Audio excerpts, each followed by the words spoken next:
بسم الله الرحمن الرحيم الحمد لله رب العالمين صلوات الله وسلامه على أشرف الخلق نبينا محمد وعلى آله وصحبه وسلم السلام عليكم ورحمة الله وبركاته የዛሬው የትውስታ ርዕሳችን ባለትዳሮችን ማማከርና በትዳር ጉዳይ ላይ ጣልቃ ገብነት እስከየት የተሰኘው ነው። በዚህም ርዕስ በትዳር የሚገኙ ጥቅሞችንና እንዲሁም በባለትዳሮች መካከል ጣልቃ ገብተው መጥፎ ተጽዕኖ የሚፈጥሩትን ግለሰቦች በተመለከተ የተወሰኑ ነጥቦችን እንመለከታለን። ትዳር በባልና ሚስት መካከል የሚደረግ የጋራ ስምምነትና መቻቻል ላይ የተመሰረተ ውልና ሂደት ነው። በውስጡ በርካታ ሚስጥሮችንም ያቀፈ ህይወት ነው። በዚህም ሂደት ለየት ያለ የህይወት መስመር ይዘረጋል። ወንዱም ሆነ ሴቷ በየትኛውም ፕሮጀክት ሊያስገኙት የማይችሉትን ጥቅሞች ያተርፉበታል። በትዳር ሰዋዊ ወይም ስጋዊ ስሜታቸውን በሐላል ያረኩበታል። ገላ ሰውነታቸውን እንዲሁም አእምሯቸውን ያነቃቁበታል፣ ያሳርፉበታል። ይህንን ታላቅ ልገሳም አላህ አዘ ወጀል በሚቀጥሉ መልኩ ይገልጽልናል። هو الذي خلقكم من نفس واحدة وجعل منها زوجها ليسكن إليها እርሱ ያ ከአንዲት ነፍስ ከአደም የፈጠራቸው ከእርሷም መቀናጇን ወደ እርሷ ይረካ ዘንድ ያደረገ ነው ይላል። በሌላ በኩል ከትዳር የሚወዱትን የሚናፍቁትን የአይን ማረፊያ የልብ መርጊያ ፍቅረኛ ወዳጅ በፍቁድ መንገድ ያገኙበታል። ብሎም በትዳር ዝርያ ይቀጥሉበታል። አይናቸውን በአይናቸው በማየት ያብራካቸውን ክፋይ ተተኪያቸውን በትክክለኛው የማፍሪያ መስመር ያፈሩበታል። እንዲሁም ልክ ወላጆቻቸው ዘንድና ጓዶቻቸው ዘንድ አይተው ሲመኙት የነበረውን በቁጥርም በይዘትም መልካም የሆነን ቤተሰብ ያቋቁሙበታል። ዘመድ አዝማድም ያስፋፉበታል። ለትዳር ከታደሉ የራስ ቤት የራስ ጎጆ በመፍጠር አዲስ ጎረቤት አዳዲስ ወዳጆችን ይመሰርቱበታል። በተለይ በትዳር የኔ የሚሉትን ደጋፊና ተቆርቋሪ ታማኝ ወዳጅ ከጎን ያገኙበታል። እሱ ለሷ እሷም ለሱ ከማንም በላይ ጓጊና አዛኝ ይሆናሉና አላህ Subhanahu Wa Ta'ala ይህንን እንድናስተውል ሲያመላክተን እንዲህ ይለናል። ومن آياته أن خلق لكم من أنفسكم أزواجا لتسكنوا إليها وجعل بينكم مودة ورحمة إن في ذلك لآيات لقوم يتفكرون ለእናንተም ከነፍሶቻችሁ ከጎሶቻችሁ ሚስቶችን ወደ እነርሱ ትረኩ ዘንድ መፍጠሩ በመካከላቸውም ፍቅርንና እዝነትን ማድረጉ ከአስደናቂ ምልክቶቹ ነው። በዚህም ውስጥ ለሚያስተውሉ ህዝቦች ተአምራቶች አሉ ይለናል። ሌላኛው የትዳር ጥቅም ከተለያዩ የዘመኑ ፈተናዎችም ሆነ ከግልጹ ዝሙት ይጠበቁበታል። ብሎም የናጤነትን ቁጥር በማሳነስ ብልሹና ርካሽ ምግባርን ለመቀነስ ድርሻቸውን ይወጡበታል። የህብረተሰቡም ክብርና ዝርያ ይጸዳበታል። የአላህ መልእክተኛ ሰለላሁ ዐለይሂ ወሰለም እንዳስጠነቀቁን አቢ ሁረይራ ረዲየላሁ ዐንሁ ከመልእክተኛው ሰለላሁ ዐለይሂ ወሰለም ሰማው ብሎ እንደነገረን እንዲህ ይላል። إذا خطب إليكم من ترضون دينه وخلقه فزوجوه إلا تفعلوا تكن فتنة في الأرض وفساد عريض ዲኑንና ስነ ምግባሩን የምትወዱለት ሰው ለጋብቻ ፍለጋ ሲመጣችሁ አጋቡት።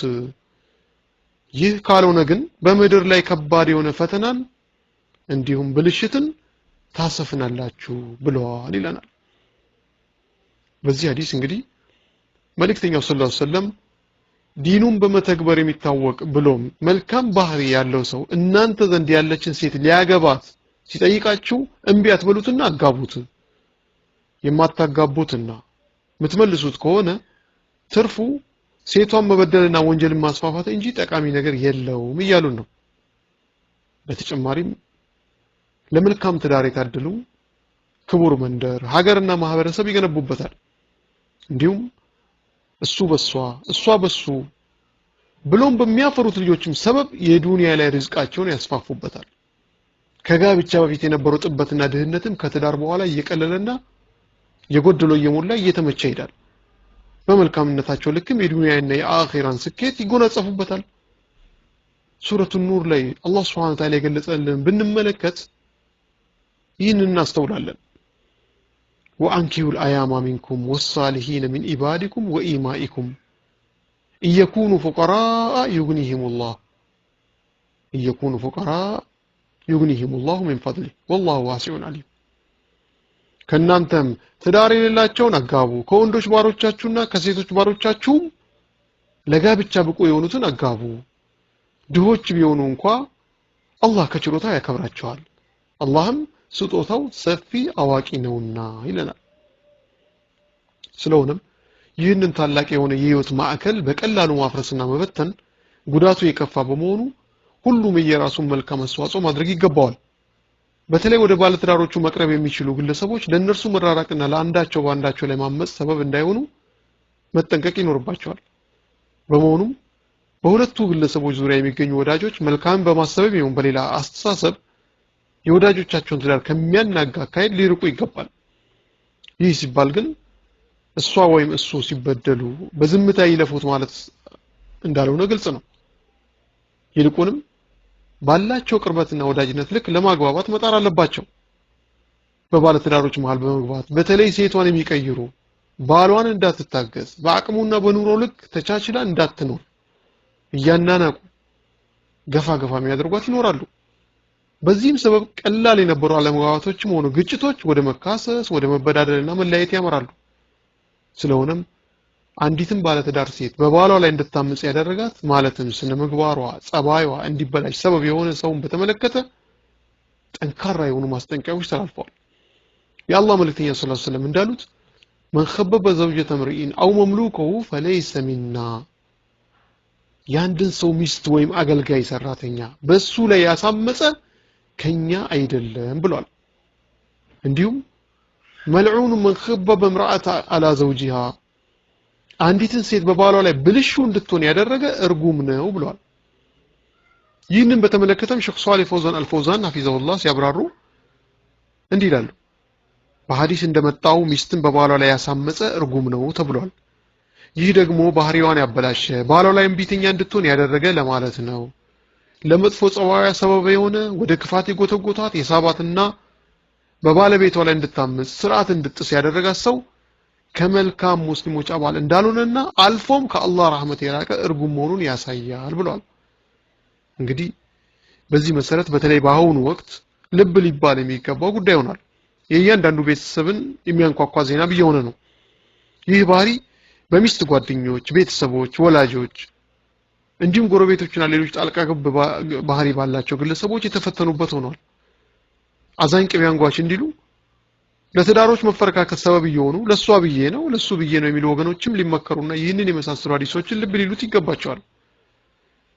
ሼክ ሷሊህ ፈውዛን አልፈውዛን አክለው ሲያስረዱ እንዲህ ይላሉ የሚስት ወገኖች በባለትዳሮች መካከል ያለውን ጉዳይ ሊያስተካክሉ እርቅ ሊፈጥሩ በዚህም ላይ መትጋት ግዴታ ይሆንባቸዋል ዞሮ ይህ ጉዳይ ለሚስቲቱም ለነሱም ጥቅም መሆኑን ሊያስተውሉ ይገባልና ብሏል እንግዲህ በዚህ መሰረት እሷም በእንደዚህ አይነቱ ተተጎትጉታና ተሳስታ ፍቺ ልጠይቅ ትችላለች ይህ ጉዳይ ደግሞ ከባድ ፈተናን የሚያስከትለው ነብዩ ሰለላሁ ዐለይሂ ወሰለም የተናገሩትንም ልናስተውል ይገባል عن ثوبان رضي الله عنه قال رسول الله صلى الله عليه وسلم أيما امرأة سألت زوجها طلاقا في غير ما بأس فحرام عليها رائحة الجنة